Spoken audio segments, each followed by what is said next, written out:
Hola, acabamos de terminar el webinario correspondiente a la sesión 22 de nuestro curso Iniciación a la Holosofía, y esta sesión tiene que ver con el tiempo, el espacio y la consciencia.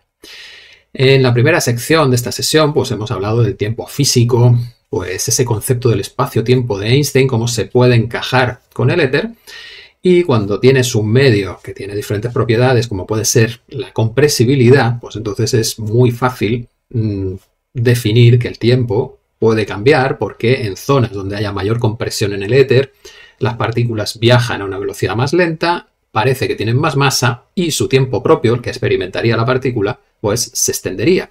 Por lo tanto, tendríamos muy fácil entender cómo es este proceso de modificación del tiempo y el espacio por las propiedades del éter. También citamos a la matemática Emmy Noether, que fue la que sacó o la que obtuvo los teoremas sobre las simetrías, que son los que utilizan los físicos teóricos para elaborar sus teorías que explican las fuerzas que existen en la naturaleza.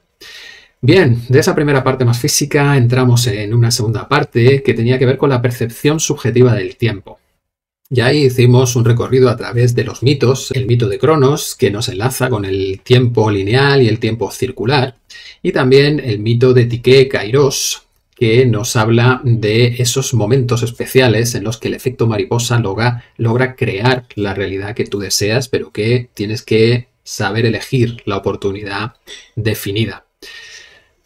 Estos serían los tiempos subjetivos asociados a nuestra realidad material. Pero también hay otros tiempos que están enlazados a la realidad espiritual, que tienen que ver con ese no tiempo. En otros estados de conciencia, el tiempo se percibe de una manera totalmente diferente. Incluso es posible llegar a estados en los que el tiempo para, no sucede nada, simplemente eres una conciencia que observa.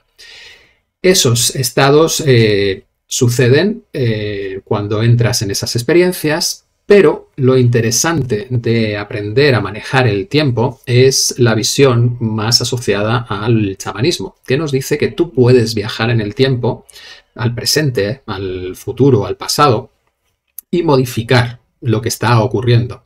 Si modificas cualquiera de esos tres tiempos, lograrás que el futuro se transforme y que por lo tanto rompas esas líneas de tiempo determinadas, predestinadas, o los tiempos circulares que te obligan a vivir una y otra vez las mismas situaciones.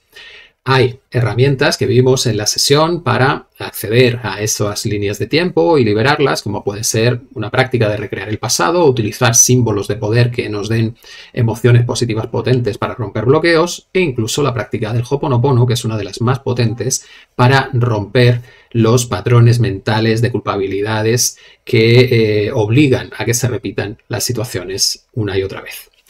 Por último, entramos en una sección que dedicábamos al infinito y lo continuo, que tiene bastante enjundia porque está asociado al problema de definir si lo que existe es inmutable o las cosas que vemos que van cambiando son reales. Y las argumentaciones lógicas tienen que ver con ese infinito. Si las cosas son infinitamente divisibles, pues entonces existe una continuidad que impide que haya cambios. Todo es ilusorio. Y sin embargo, si esa realidad es discreta, pues entonces sí que pueden existir las variaciones dentro de lo que vemos y por lo tanto nuestra realidad existe como algo material. Bueno, pues hay una evolución de todo este pensamiento acerca del infinito hasta llegar a George Cantor, que define claramente el infinito y sobre todo define los diferentes tamaños de infinito. El infinito que se ha utilizado normalmente en las discusiones filosóficas es el infinito de los números naturales, que es el más pequeño de los infinitos posibles, y el infinito de los reales es infinitamente más grande que el infinito de los números naturales. Esto nos lleva a empezar a cuestionar esos enfoques sobre cómo es la realidad y explicaciones del estilo que nos dicen que dentro de los decimales del número pi pueden estar escritas las vidas de todos los seres humanos. Ya veremos que eso tiene un problema que de nuevo enlaza con esa dimensionalidad de los infinitos, y entender estos conceptos nos abre nuevos caminos para entender la espiritualidad.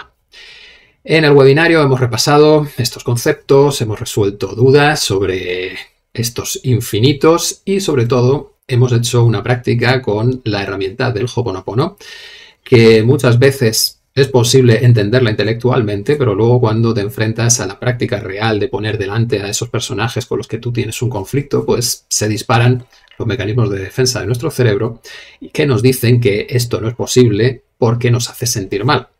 Bien, cuando hacemos la práctica y entendemos que lo importante es no juzgar lo que surge y simplemente ir liberando todas esas sensaciones, porque son los programas con los que nosotros hemos podido llegar hasta el momento actual, pues se produce la liberación y se logra alcanzar el estado de paz en el que desaparece completamente el programa que se estaba mostrando que atraía esa realidad. Bien, pues hasta aquí el webinario y os invito a vernos la semana que viene. Un abrazo.